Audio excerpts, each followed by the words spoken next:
આખલાએ વૃદ્ધને અડફેટે લેતા આ વૃદ્ધનું મોત નીપજ્યું। સારવાર મળે તે પહેલા જ આ વૃદ્ધનું મોત નીપજ્યું હતું। રાધનપુર શહેરમાં 2 મહિનામાં 2 લોકોના મોત થયા છે। છેલ્લા 1 વર્ષ દરમિયાન રાધનપુરમાં ઢોરની અડફેટે કુલ 5ના મોત થયા છે। ફોનલાઈન પર ભરત પ્રજાપતિ અમારી સાથે જોડાઈ ગયા છે। ભરત, રખડતા ઢોરોનો ત્રાસ વધી રહ્યો છે અને સાથે સાથે મોતનો આંકડો પણ વધી રહ્યો છે, તેમ છતાં હજી પણ તંત્ર નિષ્ક્રિય સાબિત થયું છે। કેવી સમસ્યા છે પાટણમાં? ચોક્કસથી પ્રીતિ, પાટણ શહેર સહિત સમગ્ર જિલ્લાની અંદર જે રસ્તે રઝળતું મોત છે તેનો આતંક આજે પણ યથાવત જોવા મળી રહ્યો છે। આવી જે ઘટના આજે સામે આવી છે કે રાધનપુર તાલુકાના ભિલોડ ગામના વતની નાથાભાઈ પોતે જો પોતાની જે નોકરી અર્થે ગઈકાલે મોડી સાંજે જતા હતા તે દરમિયાન આખલાએ રસ્તામાં તેઓને અડફેટે લેતા તેઓને સારવાર મળે તે દરમિયાન જ તે પહેલા તેઓએ પોતાનો પ્રાણ પંખીડો છોડી દીધો હતો। કારણ કે રસ્તે રઝળતી જે રંજાડ છે આજે પણ યથાવત જોવા મળી રહી છે। દિન પ્રતિદિન નિર્દોષ લોકોને પોતાનો જીવ ગુમાવવાનો વારો આવે છે, તેમ છતાં જે પાલિકાનું નગરોડ તંત્ર છે આ દિન સુધી આ રસ્તે રઝળતી રંજાડ છે તેને પાંજરે પૂરવામાં નિષ્ક્રિય હોય તે રીતના દ્રશ્યો સમગ્ર જિલ્લાની અંદર જોવા મળી રહ્યા છે। રાધનપુર તાલુકાની જો વાત કરવામાં જઈએ તો રાધનપુર તાલુકામાં 2 મહિનામાં જે લોકોએ જીવ ગુમાવ્યો છે તો છેલ્લા 12 મહિનાની અંદર 5થી વધુ લોકોએ પોતાનો જીવ ગુમાવવાનો વારો આવ્યો છે। આભાર ભરત તમામ વિગતો માટે।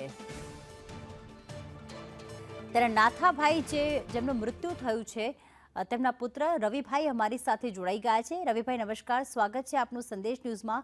પહેલા તો આપના પિતાનું મોત થયું છે, સંદેશ ન્યૂઝના પરિવાર તરફથી આપના પિતાને શ્રદ્ધાંજલિ અર્પિત કરીએ છીએ। કઈ રીતે તેમનું મોત થયું એ જણાવશો? મારા પપ્પા મેડમ ભિલોડથી અમારા બોરેથી રાધનપુર આવતા હતા, એમને સોનાની દુકાનમાં નોકરી હતી। એટલે જયારે શાંતિધામનો પુલિયો છે અમારે ઘરની આગળ, એ ઉતરતા હતા ત્યારે વચમાં આખલો બેઠો હતો, કાળું આખલું એમને દેખાયું નહીં તો ત્યાં ટકરાયા, જેનાથી એમનું મોત થયું। પાટણ રાધનપુરમાં કેટલી સમસ્યા છે રખડતા ઢોરની કારણે? કારણ કે 1 વર્ષમાં 5 લોકોના મોત થયા છે, તેમ છતાં તંત્ર દ્વારા કોઈ કાર્યવાહી નથી થઈ। રવિભાઈ જી મેડમ, આપ તંત્ર સામે અત્યારે શું કાર્યવાહી, શું માંગ કરવા માંગો છો? એમને ફરિયાદ કરશો? કારણ કે એમની બેદરકારીથી આપના પિતાનું મોત થયું। અમારી એક જ માંગ છે મેડમ કે આ જે રખડતા ઢોર છે ને એમની ક્યાંક વ્યવસ્થા થાય અને એમને કોઈ રીતના રોડ ઉપર ના રખડે તો આગળથી કોઈની આવી રીતે જાનહાનિ ના થાય। બિલકુલ, આભાર સંદેશ ન્યૂઝ સાથે વાત કરવા બદલ। તો તંત્રને એક જ અપીલ કરી રહ્યા છે તેમના પુત્ર કે આગળ અન્ય લોકોનું મોત ન થાય એ પહેલા તમે તંત્ર સુધરી જાઓ। રખડતા ઢોરની સમસ્યા માત્ર પાટણ શહેર નથી, સમગ્ર ગુજરાતની છે। ત્યાં સુધી કે હાઈકોર્ટે પણ વારંવાર ટકોર કરી છે, તેમ છતાં આપ અત્યારે પણ કોઈ હાઈવે પર જશો, સ્ટેટ હાઈવે પર જશો તો રખડતા ઢોરનો ત્રાસ એટલો બધો છે કે અકસ્માત થતા હોય છે। સાથે સાથે પાટણના રાધનપુરમાં હજી પણ આ ઢોરો જોવા મળે છે અને જેના કારણે વૃદ્ધ છે, બાળકો છે, વાહન ચાલકો છે જેમના મોત નીપજી રહ્યા છે। પરંતુ આ મોતનો હિસાબ, આ મોતનું મૂલ્ય, જીવનનું મૂલ્ય કદાચ તંત્રને નથી, એટલા જ માટે તેઓ એસી ઓફિસમાં બેસી રહે છે અને કોઈ કાર્યવાહી કરતા નથી। વારંવાર કાયદા પણ બનાવવામાં આવ્યા, તેમ છતાં હજી પણ રખડતા ઢોરનો ત્રાસ હજી પણ યથાવત છે। તંત્ર માત્ર મુખ પ્રેક્ષક બનીને જ્યારે તમાશો જોતો હોય, લોકોની આ રીતે વ્યથા જોઈ રહ્યો હોય તે લાગી રહ્યું છે, કારણ કે એક પુત્રે પોતાના પિતા ગુમાવ્યા છે। અગાઉ પણ પાટણમાં 5 લોકોના મોત આ રખડતા ઢોરના કારણે થઈ ચૂક્યા છે। આ 1 મહિનાની અંદર 2 લોકોના મોત થઈ ગયા છે।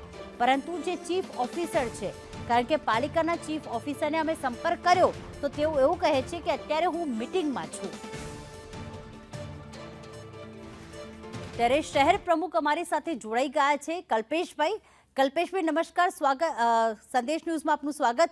શું પ્રતિક્રિયા વ્યક્ત કરશો? કારણ કે રખડતા ઢોરનો ત્રાસ પાટણમાં દિન પ્રતિદિન વધી રહ્યો છે, પણ કોઈ અધિકારી અત્યારે કંઈ કરવા તૈયાર નથી। ફોન કરીએ છીએ તો એવું કહે છે કે મીટિંગમાં છું। ખરી વાત છે, રખડતા ઢોરનો જે સમસ્યા છે એનું નિરાકરણ થવું જ જોઈએ અને એ પ્રશ્ન દરેક નાગરિકને હેરાન પરેશાન કરતો પ્રશ્ન છે। પરંતુ નાગરિકની સુરક્ષા આપના શિરે છે, તો આપે અધિકારીને કહ્યું નથી કે આ રીતે કામગીરી કરે કે નહીં? હા, અત્યારે જે નગરપાલિકામાં વહીવટદાર તરીકે મામલતદાર સાહેબ બેઠેલા છે અને એમની જોડે પણ અમારે આ વિશે ચર્ચા થઈ છે। ક્યારે ચર્ચા થઈ હતી? હા, 1.5-2 મહિના પહેલા મળેલા ત્યારે વાર્તા થઈ હતી એમ કે સાહેબ આના માટે આપણે કંઈક કરવું જોઈએ. આ 2 મહિનાની અંદર તો 2 લોકોના જીવ જતા રહ્યા, હજી ક્યારે કાર્યવાહી કરશો?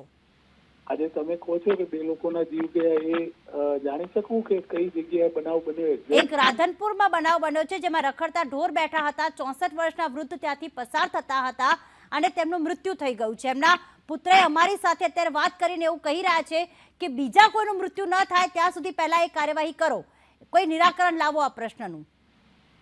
ખરી વાત છે. અમે બધા આજે જે એક શિબિર આર્ટ ઓફ લિવિંગની શિબિર ચાલુ હતી, એમાં આજે કંઈક સેવા કાર્ય કરવું એમ તો એવું વિચાર્યું કે ગૌશાળામાં જઈએ. ત્યારે એક ભાઈએ ઉભા થઈને એવું કીધું કે આપણે જે રખડતી ગાયો હોય એને ખવડાવીએ તો ગૌશાળામાં તો ખવડાવવા વાળા ઘણા હોય છે. ત્યારે પણ એ જ ચર્ચા થઈ કે ભાઈ આ રખડતા ઢોરો છે ને એ નુકસાન કરી રહ્યા છે. ખરેખર દરેક લોકોએ હવે એને રોટલી આપવી ને એ પણ બીજા લોકો માટે નુકસાનકારક બાબત બની રહી છે. એટલે બધા લોકોએ આનું ધ્યાન રાખવું અને કાળજી રાખવી, અને ખરેખર સરકાર બી વધારે કંઈક સારા નિર્ણયો લઈ અને એક્શનમાં આવીને પગલાં ભરવા જોઈએ. અરે સરકારે તો કાયદા બનાવ્યા જ છે, દંડનીય કાર્યવાહી અને સજાની પણ જોગવાઈ કરી છે, પણ કાયદાની અમલ કરાવવાની જવાબદારી તો તંત્રની છે, સરકારી અધિકારીઓની છે. ખરી વાત છે આપની. બિલકુલ. તો આપને લાગે છે કે સરકારી અધિકારીઓ જે છે પોતાનું કામ બરાબર નથી કરી રહ્યા, લોકોના જીવ આવી રીતે જતા જ રહેશે, ક્યારે કાર્યવાહી કરશે? આપ કોઈ પગલાં નહીં લો લોકો માટે? નહીં, અમે ફરીવાર ઉગ્ર રજૂઆત કરીશું. તમારી વાત છે ને એની ઉગ્ર રજૂઆત કરીશું. અત્યારે તો અધિકારી કહે છે કે અમે મીટિંગમાં છીએ, સંદેશ ન્યૂઝ સાથે પણ વાત નથી કરી રહ્યા જ્યારે અમે પ્રશ્ન પૂછી રહ્યા છીએ. એટલે એવું ન ચાલે. મીટિંગ કરવી એ જરૂરી છે, પણ સૌથી વધારે જરૂરી લોકોનું જીવન છે. આ રીતે કોઈનું મૃત્યુ થાય એ વાત કોઈ પણ સંજોગે ચલાવી ના લેવાય.